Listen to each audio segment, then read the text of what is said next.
Pour connaître nos droits et les faire valoir, informons-nous sur conseilnational.fr. Pour débuter cette émission, j'aurais vous parler des Jeux Olympiques 2024. Eh ben oui, vous savez, en France, nous avons un champion que nous allons pouvoir inscrire dans toutes les disciplines. Et je peux d'ailleurs vous dire que celui-ci sera gagnant. Oh, vous devez bien imaginer qui ça peut être. Ouais, je vais vous aider un petit peu. Pour être dictateur, il faut savoir se faire briller. Vous avez compris, non? Bon, allez, je laisse là votre réflexion.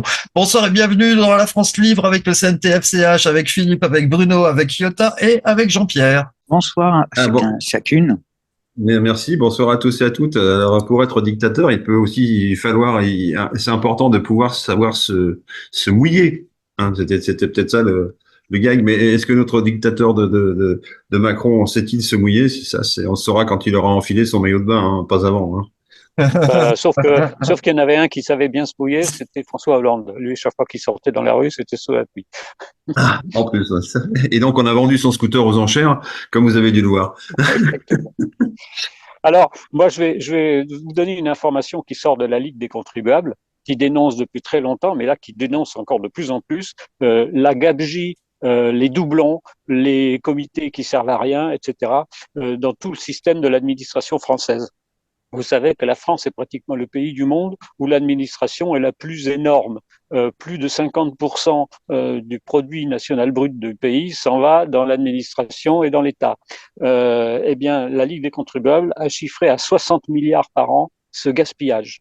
Donc, comme dirait Tom Cruise, ce n'est pas une mission impossible, mais nous pensons, nous, au Conseil national de transition français Canal historique, que c'est tout à fait possible. Et rassurez-vous, cette vidéo ne s'autodétruira pas dans les minutes qui viennent. Bon, Du monde, on l'espère. Bien rassuré. Alors, est-ce qu'on a des images pour les grands enfants? Pour des raisons de budget, aujourd'hui, nous n'aurons pas d'actualité en images. Je plaisante évidemment, non, il n'y aura pas d'actualité en images du tout. On va pouvoir démarrer directement sur notre thème du soir. Comment le Conseil national de transition français Canal historique va-t-il intéresser les futurs citoyens à la démocratie? Ou les intéresse-t-il déjà? Absolument. Bien sûr, et oui. Alors ça, c'est la question qui est posée. Alors on peut l'aborder par bien des façons, mais déjà en définissant ce que c'est qu'un citoyen. Hein, c'est un être humain qui appartient à un groupe dans lequel il est capable de donner son avis au travers de votes notamment. Et pas simplement un vote tous les 5 ans ou tous les 7 ans, mais un vote chaque fois qu'il y a des décisions à prendre, que ce soit au niveau de la mairie, que ce soit au niveau régional ou que ce soit au niveau national. Voilà ce que c'est qu'un citoyen. Donc on devient citoyen par le fait de voter, non pas pour une personne, ça c'est l'élection, et on devient citoyen par le fait de choisir sa propre vie au travers de votes. Alors vote sur un sujet, vote sur un plan, vote sur un projet. C'est ça la citoyenneté. Sauf si Yota ici présente veut compléter ou veut dire autre chose ou dire différemment, pourquoi pas, sa définition elle. Hein. Bon, je crois qu'on est à peu près d'accord là-dessus. Bon, donc on enchaîne. Alors, pardon Philippe. Non, je t'en prie, Yota, vas-y. Oui, évidemment, tout le monde utilise le mot citoyen. C'est très complaisant, ça fait plaisir parce que ça nous donne une arme. Mais en fait, citoyen, c'est un travail, c'est un vrai travail. Citoyen, on devient quand on applique nos droits politiques nous-mêmes à la mairie. On ne peut être citoyen quand on délègue nos droits à des représentants. Donc, vous voyez que le mot citoyen qui vient du romain, probablement, puisqu'en grec on dit politis oplitis, c'est-à-dire une personne qui est armée pour appliquer tous ses droits politiques lui-même sans les déléguer à personne.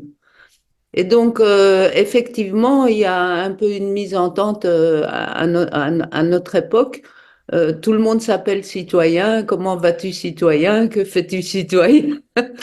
Mais il y a une époque où tous les gens s'appelaient camarades, hein. Ça varie, hein, c'est un petit peu pareil. Hein.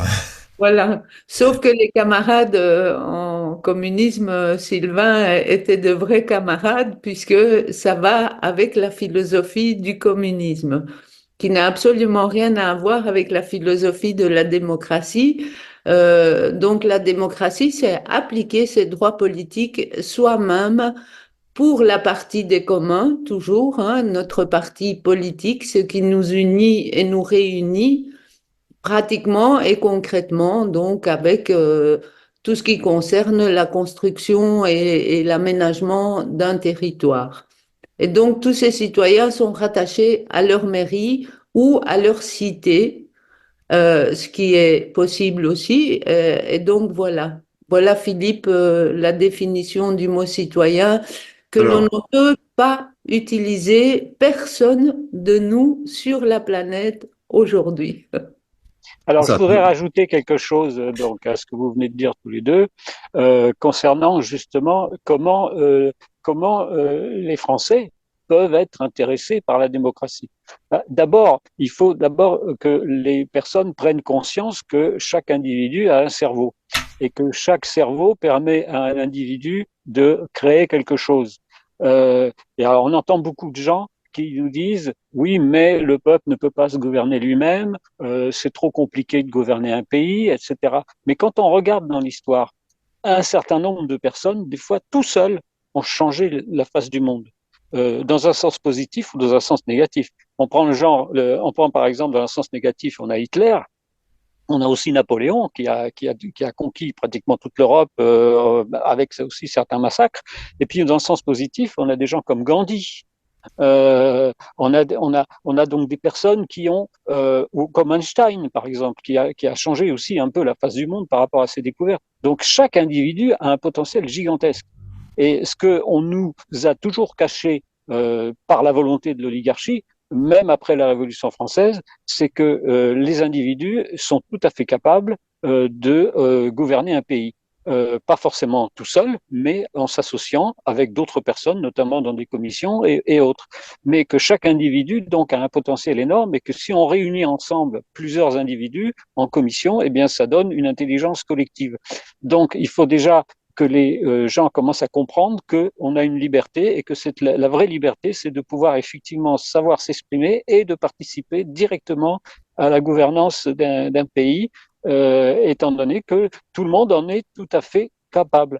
Moi, un jour, j'ai une personne au niveau de l'économie qui m'a dit oh mais c'est compliqué de gérer de gérer les dépenses, les recettes d'un pays, etc. Moi je lui ai répondu mais quand vous allez faire les courses pour votre famille, ben, vous gérez votre budget. On gère les dépenses, on gère les recettes et puis on essaie de mettre de l'argent de côté pour avancer. Ben, pour un pays, c'est exactement la même chose. Contrairement à ce qu'on veut nous faire croire, beaucoup d'économistes farfelus qui veulent nous faire croire, ou beaucoup de politiciens qui nous font croire que c'est compliqué, ben non, non, c'est tout simple. C'est simplement, il faut rajouter quelques zéros, c'est tout, mais le système est le même. C'est recettes, dépenses et mettre de l'argent de côté pour avancer. Voilà ce que je voulais rajouter pour commencer. Oui, Bruno, tu as raison de dire que les gens ont un pouvoir extraordinaire, mais encore faut-il le cultiver, sinon cela n'est rien qu'une salmanie. Et en l'occurrence, aujourd'hui, avec ce qu'on nous propose dans les médias, culturellement, etc., on n'a vraiment pas possibilité de cultiver ce qu'il y a de meilleur en soi. Alors le peuple, je vais vite répondre à Bruno si vous le permettez. Alors le peuple tel qu'il est vu aujourd'hui, hein, un Macron parle au peuple français, Mitsotakis parle au peuple grec. Eh bien le peuple aujourd'hui il ne peut pas faire ce travail et ils ont raison parce que le peuple a délégué ses droits politiques à ses représentants. Et donc, le peuple ne peut pas arriver à s'organiser lui-même. Par contre, une société composée de citoyens, donc à partir du moment où on se fait une éducation politique, et c'est vrai, Bruno, c'est très facile à réaliser, c'est exactement la même gérance qu'un père de famille ou une mère de famille fait dans sa maison. Si nous avons un rassemblement de citoyens, ceux-là peuvent créer une égrégore qui va pouvoir faire changer les choses, cet état de choses. Donc on a toujours affaire à la force d'une personne, à la force humaine. Et quand cette personne garde l'entièreté de son pouvoir, de sa souveraineté, effectivement, il peut faire bouger les choses comme on ne pourrait même pas l'imaginer. Mais un peuple tel que vu aujourd'hui, très difficile puisque les représentants interviennent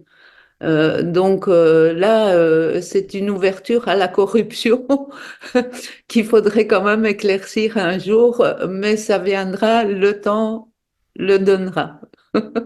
Voilà. Sur la corruption et la République, qui vont de pair, on va dire, tout a déjà été dit, hein, y compris lors des premiers mois et même avant la création de la République en France.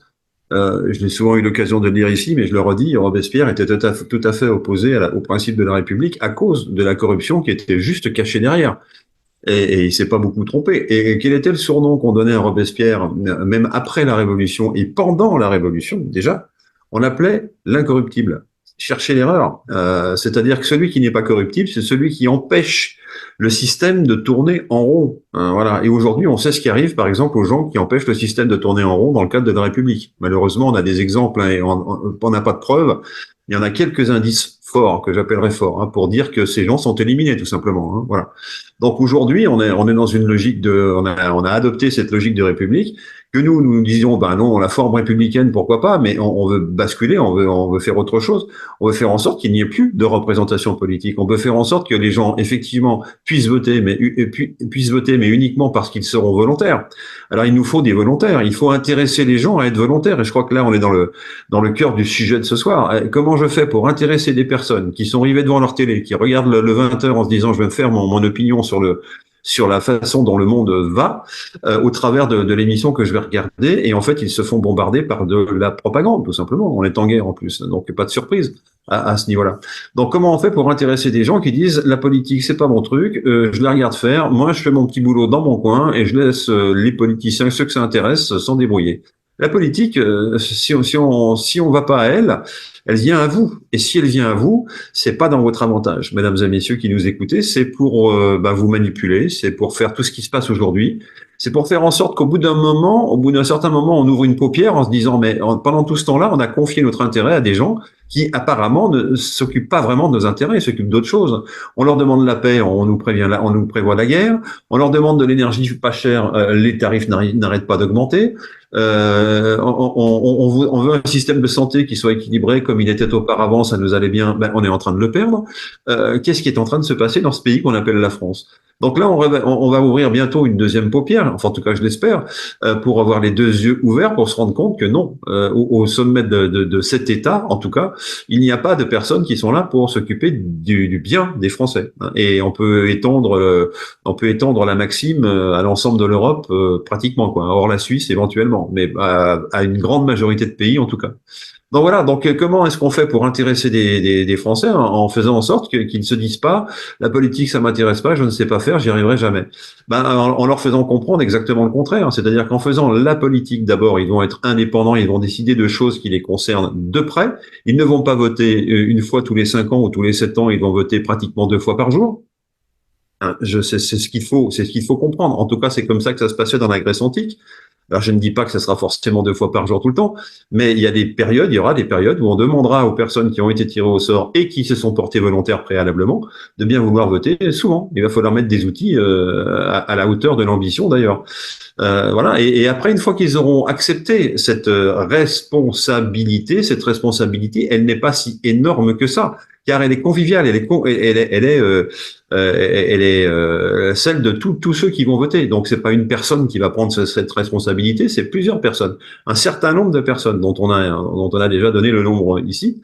Et donc c'est ça le système de la démocratie, c'est faire en sorte que des gens qui se sont portés volontaires, qui sont tirés au sort et qui ne sont pas des politiciens professionnels, mais qui sont des citoyens qui vont voter pour leur avenir à eux, dans le cadre des communs qu'évoquait à l'instant Iota. Alors après, qu'est-ce qui se cache derrière cette responsabilité? C'est tout simplement la vraie liberté. La vraie liberté qui vient derrière tout ça. Une fois qu'on a pris nos responsabilités, qu'on a décidé de travailler pour notre bien commun, on ne délègue plus rien à d'autres que nous qui nous embrouillent pour pas dire autre chose. Et on fait le travail tel qu'on aurait aimé qu'ils le fassent, nous. Et on s'aperçoit, comme on l'a souvent dit ici et encore maintenant, que, ma foi, les gens, l'intelligence collective est tout à fait capable de mener à bien un certain nombre de travaux, et ça se passe très bien. Il y a déjà des exemples de communes en France qui sont connues et reconnues, qu'on pourrait citer, où tout simplement les administrés qui n'étaient pas contents du maire ont dit ça va pas le système, le maire il est pas terrible, comment dirais-je, le conseil municipal il est pas terrible du tout, on se bat avec des étrangers qui viennent sur nos terres, comment on peut faire? Il y a eu un dialogue direct entre les fameux étrangers qui venaient sur les terres et puis les paysans locaux, la paysannerie locale qui avait intérêt à conserver son artisanat et ses habitudes. Eh bien les deux groupes se sont parlé, figurez-vous. Le croirait-on? Ils se sont parlé et ils sont arrivés à la conclusion qu'en étant un tout petit peu malin, un tout petit peu intelligent et surtout en allant comprendre les problèmes de l'autre et les intérêts de chacun, eh bien on se mettait d'accord. Ah non, mais ça c'est un truc miraculeux, ça, c'est jamais arrivé nulle part. Bah si, on nous a fait croire que c'était inatteignable comme objectif, mais c'est faux. En fait, ce que eux poursuivent comme objectif, c'est que nous ne soyons jamais d'accord entre nous. Ça, c'est leur objectif à eux. Et c'est de ça dont ils nous disent capables, et seulement de ça. Alors qu'en fait, nous savons, nous, au sein du CNTFCH, par expérience et par l'histoire, que c'est tout à fait faux, qu'on peut tout à fait s'entendre entre citoyens pour régler les problèmes de contentieux, même locaux. Voilà par où passe la démocratie. Et une fois qu'on a fait tout ça, on devient libre, véritablement libre. C'est de là que vient la liberté des citoyens. Voilà ce que je voulais dire en introduction. Et puis il y a d'autres choses, bien évidemment, à faire. La démocratie assassinée d'Ephialtes. Alors, la démocratie assassinée d'Ephialtes, c'est donc le titre du livre qui a été écrit par Iota ici présente. Chaque fois qu'on parle de démocratie dans cette enceinte présente, eh bien, je dirais qu'on fait une sorte de lèse-majesté, puisque le connaisseur, le sachant, la savante en l'occurrence, c'est donc Iota ici présente, qui a fait une traduction et qui a recherché ce que dans les traductions précédentes, ou en tout cas les transpositions du grec ancien au grec moderne, eh bien, il y avait eu comme nouveauté, et il y a des nouveautés. On s'aperçoit que, effectivement, cette démocratie, elle a bien fonctionné, elle a très bien fonctionné, elle a créé du beau, elle a créé de la science, elle a créé de la citoyenneté, elle a créé des systèmes de gouvernement qui fonctionnaient, et elle a créé la liberté pour tous, y compris ceux qui étaient nés quasiment esclaves, quoi, hein. Donc ça, c'est quand même de l'espoir pour l'humanité, et c'est surtout de l'espoir pour l'intelligence de l'humanité, c'est-à-dire de se dire que n'importe quel citoyen peut, au sein d'un groupe, participer à sa manière au renouveau d'un système ou à la création d'un système, tout simplement, hein. Voilà ce que Iota nous apprend tous les jours en lisant son livre.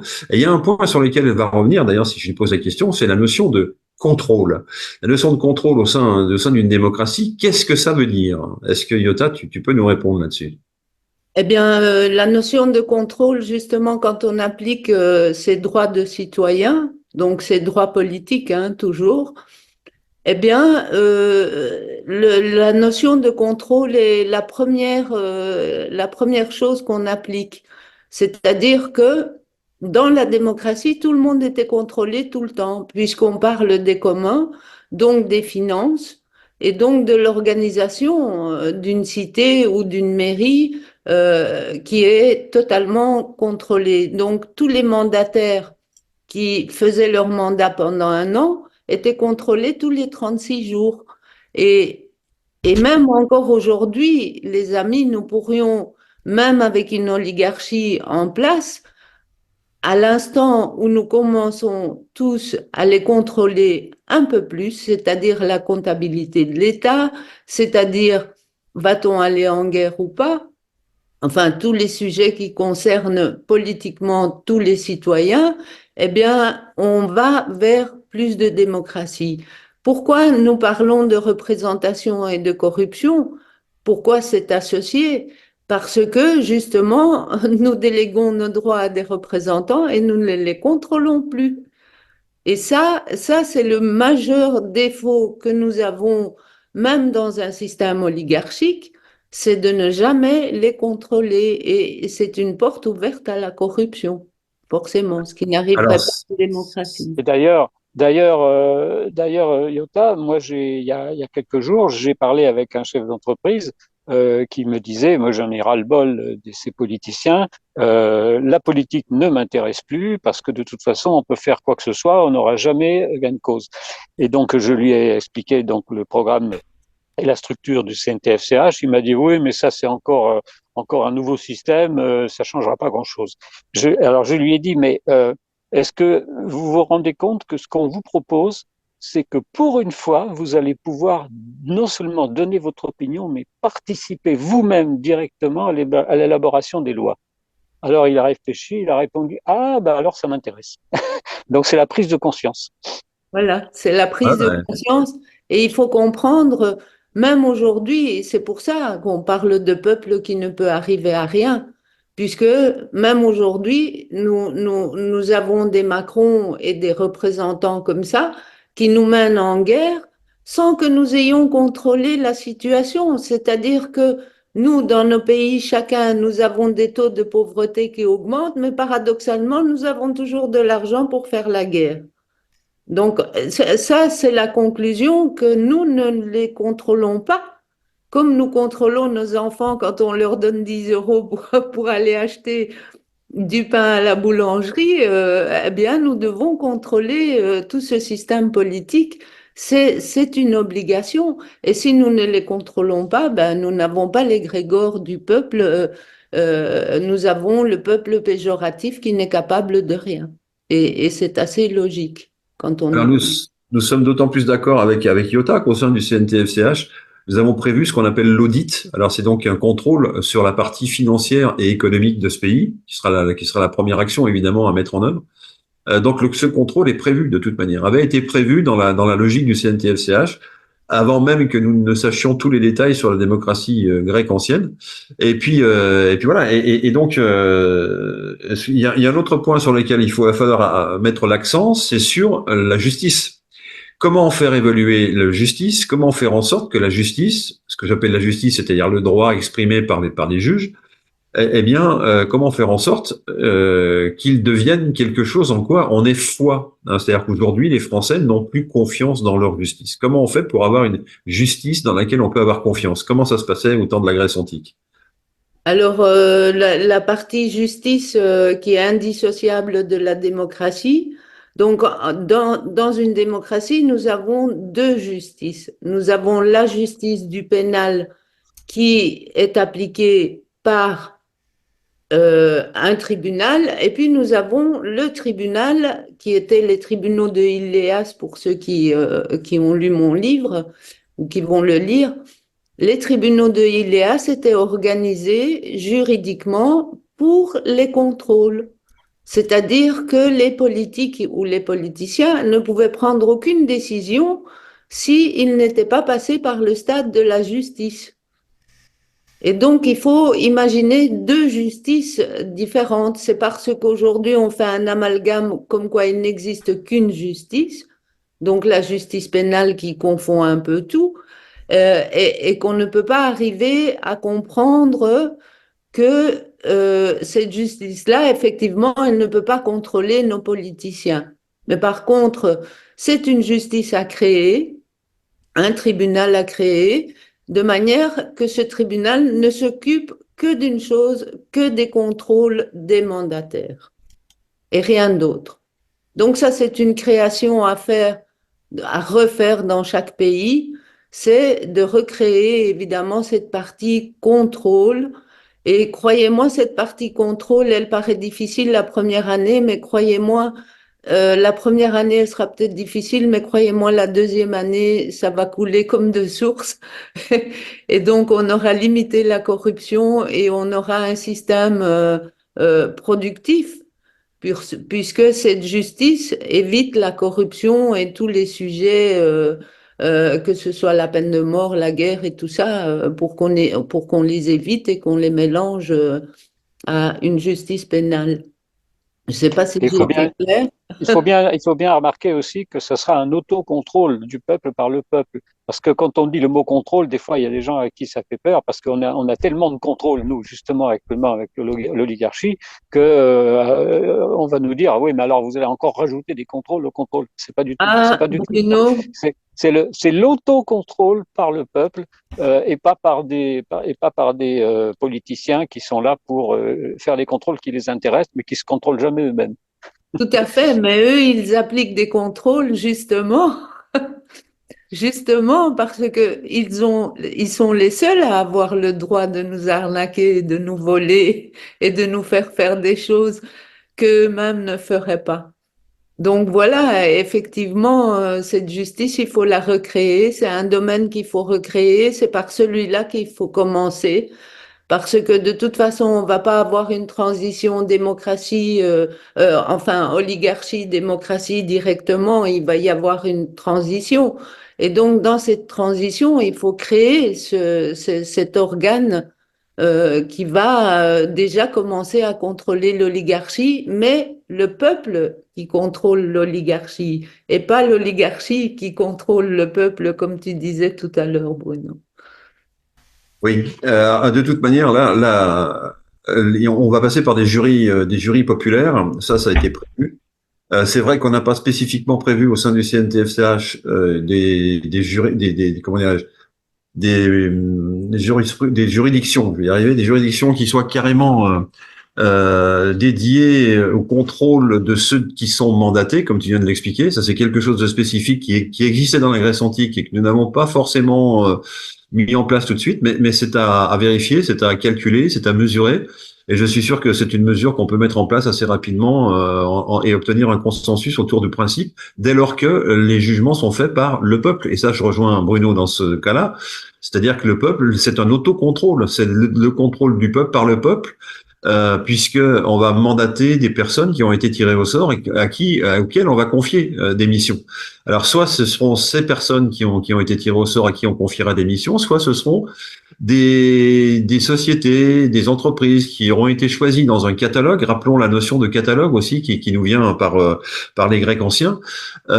Et dans ce catalogue, on va aller chercher toutes les compétences et on va faire des appels d'offres tout simplement. On va pas réinventer la poudre. Par contre, tout ça va être suivi de près par des jurys populaires. Voilà. Et puis aussi, Philippe, la commission audit, qui sera là responsable justement de l'audit national et qui Voilà. sera directement lié à ce qui existe encore actuellement, c'est-à-dire la Cour des comptes, mais qui cette fois dépendra directement du peuple et aura un réel pouvoir. Parce qu'actuellement, tous les rapports de la Cour des comptes, souvent, ils finissent enterrés dans un tiroir. Parce que l'oligarchie prend ce qu'elle veut dans les rapports de la Cour des comptes. Tandis que là, ça sera complètement contrôlé par la commission audit, qui est donc une commission populaire. Et derrière ça, il y aura aussi effectivement la justice qui interviendra si besoin. Et on peut même dire que certains des inspecteurs des impôts actuels, leur travail se verra modifié parce qu'ils participeront justement à l'audit. Alors, le principe de base de la démocratie, et ça c'était Solon évidemment qui est à la base de tout ce mécanisme, le principe c'est être capable de juger et de se faire juger. Donc, c'est le peuple lui-même tiré au sort qui devient juge des contrats, des finances, de tout ce qui est pratique, évidemment. Hein. Ne faisons jamais l'amalgame du jugement pénal qui, celui-là, était appliqué par des juges tirés au sort spécialement, avec spécialement ce mandat. Donc, c'est très important de souligner que quand on n'a rien à cacher, quand on a des finances ouvertes dans une mairie, eh bien, il faut que les citoyens puissent être capables de juger si ce budget est bon, si c'est bien d'aller à la guerre ou pas, et que tous ces juges seront tirés au sort. Et je vous rappelle encore une fois que pour un seul jugement, il y avait 1500 juges pour 45 000 citoyens. Imaginez-vous ce que ça pourrait être dans une population de 67 millions comme la France. Donc, encore une fois, j'essaie de faire comprendre à tout le monde qu'il faut utiliser l'Internet, qu'il faut utiliser les moyens modernes pour pouvoir appliquer et créer ce département qui fera avancer les choses et qui ne fera, c'est la seule manière de contrôler l'oligarchie qui, elle, sera toujours parmi nous de toute façon. Et donc, c'est Alors très moi, je pourrais. important. Alors moi, je pourrais rajouter, je pourrais dire, comme c'est dit dans les phrases célèbres, aux armes citoyens, formons nos bataillons pour gouverner notre pays et pas pour aller faire la guerre. Et les quelques minutes qui restent, eh bien, te sont offertes, Jean-Pierre. Merci Sylvain, merci à chacun et à chacune. Alors j'ai noté là, la démocratie, ça suppose d'avoir confiance en soi et en certains peuvent appeler ça sa divinité intérieure, et en l'universel qui vit en chacun de nous. et de rester humble. À savoir, je suis frère des autres, je n'ai pas le pouvoir sur mes frères, j'ai le pouvoir de discuter avec eux, de mettre des choses au point, de régler nos communs. Ça, c'est le fait d'être frère. Je suis responsable de mes actions, de mes pensées, de mes paroles, et je suis co-responsable des communs que nous partageons tous entre frères. Et nous ne pouvons pas nier d'être frères dans l'univers, car nous sommes constitués des mêmes atomes, de la même énergie, de la même substance, de la même intelligence, y compris de la banane qui partage un grand pourcentage de notre code génétique. Donc, nous sommes frères, responsables de nos actions, de nos paroles et de nos pensées, et co-responsables de nos communs. Merci de m'avoir entendu.